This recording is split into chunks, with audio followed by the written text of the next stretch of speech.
Hello, welcome to this session on the community of inquiry.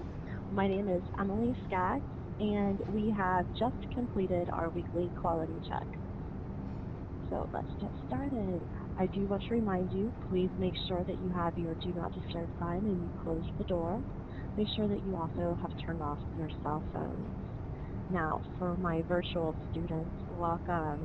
The very first thing that we're going to do is discuss what our learning objectives are for today. The objective is to define what the community of inquiry is, to identify the three elements of the community of inquiry, and give how they are used to design a course, give an example of social, cognitive, and teaching presence, and the explanation of the different types or different elements of the community of inquiry. All right, let's get started with an icebreaker. So for my virtual students, you're going to go ahead and pause the recording and respond to the three questions below. The response needs to be entered into your Missed Class summary for this week. The first question is, what are two things that you like about taking an online class? Second question is, what are two things that you dislike about taking an online class? And the third is, what can be done to make online classes more educationally productive? So for those virtual students, go ahead and pause the recording, take a couple minutes, respond, and then come on back when you're ready. All right, welcome back. Hopefully you guys came up with some interesting ideas about how to make online classes more educationally productive. I look forward to reading those in your Missed Class summary for this week. Now, one of the things that I'd like to talk about today that will help make your online classes more educationally productive is the community of inquiry.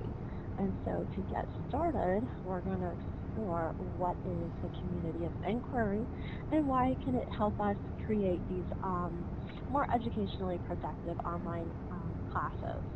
So the first thing is the community of inquiry is like kind of a framework. And from this framework, we're going to try to create deep, meaningful, rich educational experience. And to do this, it basically incorporates three elements that are interconnected. It's the social presence, cognitive presence, and the teaching presence are the three presences that we're going to look at.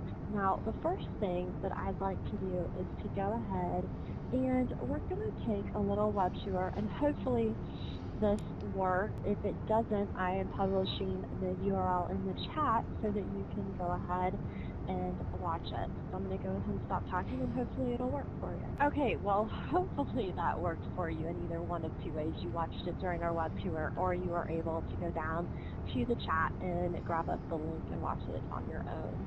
So hopefully that kind of gives you a brief overview of what the community of inquiry is. Now, we talked a little bit about the fact that there are three elements. There's the social, cognitive, and teaching presence inside of the community of inquiry. Now, the first one is the social presence. In the social presence, we're looking at the ability of each of the members in the group being able to identify with the course of study or the curriculum or whatever it is that we're trying to communicate within this environment or this group environment. Hopefully the group is comprised of an environment that is trusting, cooperative, but you're still being able to maintain your own self, your own individualism. So, social presence. Go ahead, for my virtual students, go ahead and pause the recording, take a couple minutes and come up with some ideas of how would we maintain our social presence in an online class. All right, welcome back. Hopefully you guys came up with some interesting ways to maintain your social presence in an online class, because that is really going to be a challenge for an online course. Being able to maintain yourself, being able to have a social presence. We want to have a presence in the class and maybe be able to split into groups, but we want the groups to have a purpose, an educational purpose to them. Cognitive presence is where the students are going to use reflection, they're going to use discourse to kind of construct meaning. This is where learning is constructing your meaning through your reflection, looking back at maybe skills that we have already possessed, through discourse in that social presence of our group. We're talking maybe in written, maybe we're going to go into a group kind of room like we could here in this environment and maybe kind of talk back and forth with each other as to what the meaning is or what we're supposed to be learning. Cognitive presence. This is kind of where we're trying to learn something, either through reflection or discourse. All right, so for my virtual learners, go ahead and pause the recording, take a couple minutes and explain how social and cognitive presence works together in this community of inquiry. All right, welcome back. Our last presence that we're going to talk today about is actually the teaching presence. In the teaching presence, this is where, as the instructor, we have to design a course, and hopefully we're going to direct the cognitive and social presence in this course to help create a meaningful learning experience. Teaching presence, it doesn't just have to be the teacher that is the teaching presence. It can be the student that's the teaching presence as well. Leave some things that you can ask for input from your students, and hopefully that'll help them to buy in to learning and help them want to learn about the subject and the content. All right, go ahead, take a minute, and for my virtual learners, you're going to pause the recording again. Take a minute and say, for the community of inquiry, it's this framework that we've been talking about. How does the social, how does the cognitive, how does the teaching presence all kind of intertwine together to create this community of inquiry? How are they used? What ways do they maybe not kind of overlap? Just go ahead, take as long as you need, and then when you're ready, go ahead and hit play again. All right, so integration. So how are we going to basically take this tool that we've got, the community of inquiry, and create these new courses?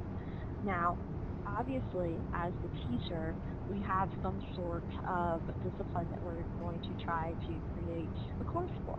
For me, I would be history or math. And so let's say I am trying to create a history class. One of the things that I would need to understand is that maybe I have a project or a couple of different projects throughout the class that I want maybe them to do some group work in. So I would create my group rooms and maybe some different activities that they can do that will help build on their knowledge, so at the end they have this project that they can turn in. So maybe they're going to teach us about the Revolutionary War. So maybe they have a couple of different battles that they've picked out, and this is what they're going to teach us over. Maybe their final project is to get up in front of the class and present it on their own little slides on Blackboard Collaborative. So that's one idea. Come up, I want you to go ahead and pause the recording for my virtual students and come up with another idea of how can we take this community of inquiry using social, using teaching, using cognitive to create a new course. So come up with some ideas and then come back, all right? All right, so community of inquiry. Is it good? Is it bad? What do we think? Hopefully we kind of have an idea of online classes. It can be used to create face-to-face classes as well, but we're just kind of in this like environment of online courses, so that's kind of what we've been looking at. So community of inquiry, it is our framework. It has 3 different elements: the social, the cognitive, and the teaching presence. In a social presence, we're basically working in a group to identify the course of study and communicate in that trusting environment, and hopefully maintaining our own individualism or our own point of view.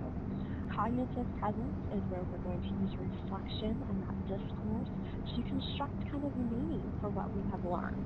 And then the teaching presence is where we have designed the course basically to use that cognitive, to use that social presence, and hopefully creating a meaningful learning experience for our students.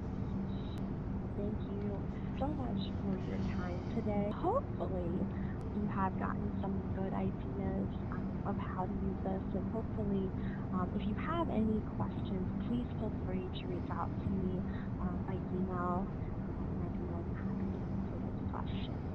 Thank you again to our virtual students. Please make sure that you have class summaries turned in by Tuesday at midnight. Again, if you have any questions, please feel free to reach out to me. These are the references that I've used today. It has a reference for the YouTube video that we showed in class, and then So e-learning in the 21st century is a great tool for you guys to have. Just, just again, thank you, thank you, thank you